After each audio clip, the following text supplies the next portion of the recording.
Now, one of the things that makes a character feel alive is the indication that that character is making decisions.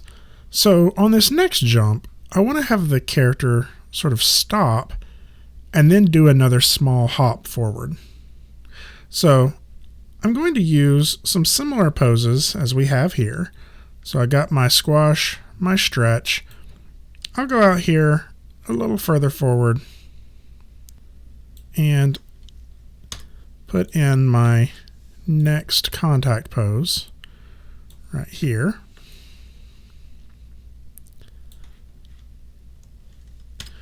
And that way, this hop can feel a little smaller.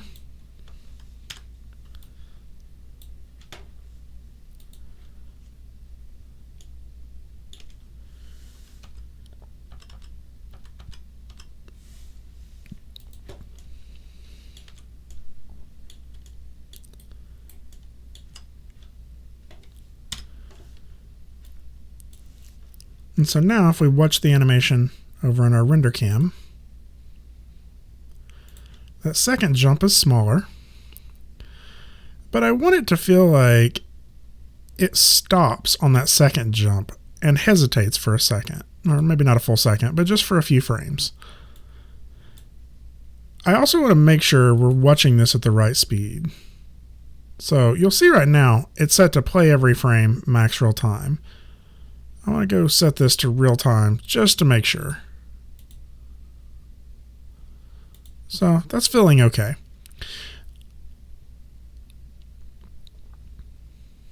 So we have our contact, and so instead of carrying this through to another jump, I'm going to have my character squash, level out, and sort of settle to a stop just for a few frames. So on this next keyframe is going to be my squash keyframe. I can zero out my rotate X, and I can add some additional squash and bend forward.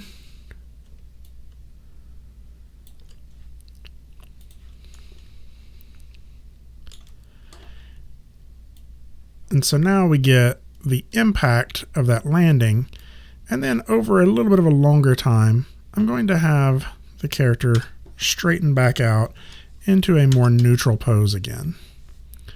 So with squash, I'll stretch out a little bit to here. And that's just going to give my character a little bit of time to settle after those two jumps. So on our animation, we have two jumps and a hesitation where the spoon is contemplating this bowl.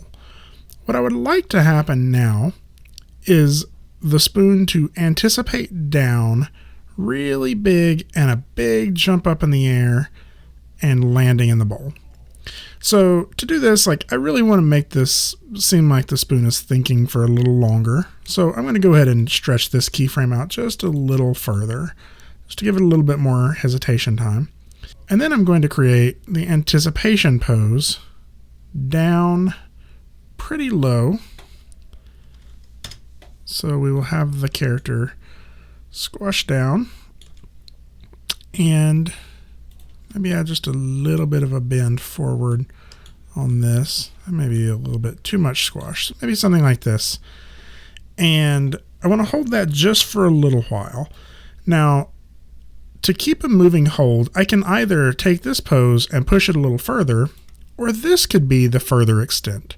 So I could also just go back one frame or maybe even two and set a keyframe and then drag this frame later. So we get this anticipation down, and then I need a contact pose for the push off, and this needs to be pretty exaggerated. So I will stretch my spoon out, bend my spoon back. That may be just a little too much. Maybe something like this. I'm going to lean it forward. And so I get this really big stretch. Now this jump is a little more complicated than the others. What I'd like to happen is my spoon to travel up in the air and maybe twist in some way and land in the bowl. Now I'm not going to take it up too far in the air because I don't want to make it go out of frame. So I'm going to figure out my up pose, my up in the air pose first. So I will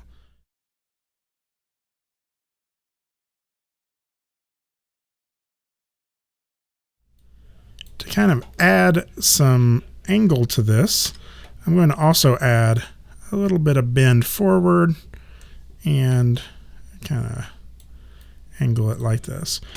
Now we may start seeing some weird stuff happening in the frames in between. Now watch what happens there. Like that just seems wrong, doesn't it? Don't worry about that stuff just yet. I'm going to show you how to fix that in a few minutes. That's one of the reasons it's a good idea to use the greater than, less than keys just to see your keyframes. These are the things we can easily control right now. All of the stuff that's happening in between, that's going to require a little extra work in the future. But you can now ensure that these poses are perfect. And that way, whatever's happening in between, we can fix later. So I need my new version of the contact pose for the landing. And I actually think I want this up pose. I want this to be a big jump, so I want this to last a little longer, maybe with a little bit of hang time up in the air. And then he comes down, and I want it to land in a different way. So I want it to land like it's in the bowl, like it's going to be a usable spoon, which means I need to find how the bowl and the spoon will contact each other right at that point of landing. So I'm going to do something like this and maybe even continue to bend the spoon upward. I may even change that bend height a little bit to do something like this.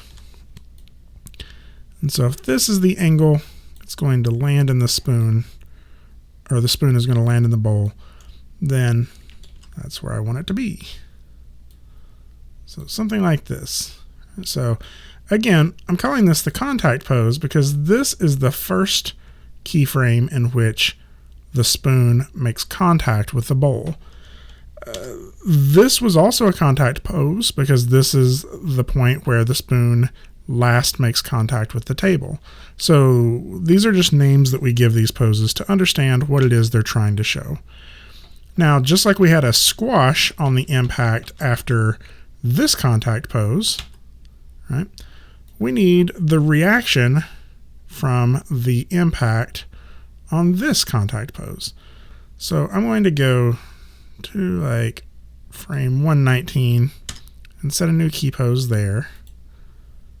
And I'm just going to make the spoon go back to being a rigid spoon. And I'm going to have it sort of follow through with landing in the bowl and sliding forward.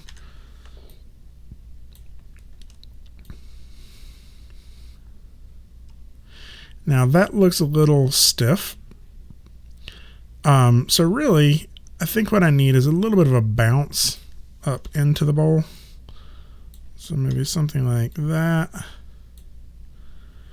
And then hit bounce and have it sort of come back down again. And I'm going to make sure I'm not really doing anything crazy impossible in here by having the spoon go through the bowl too much.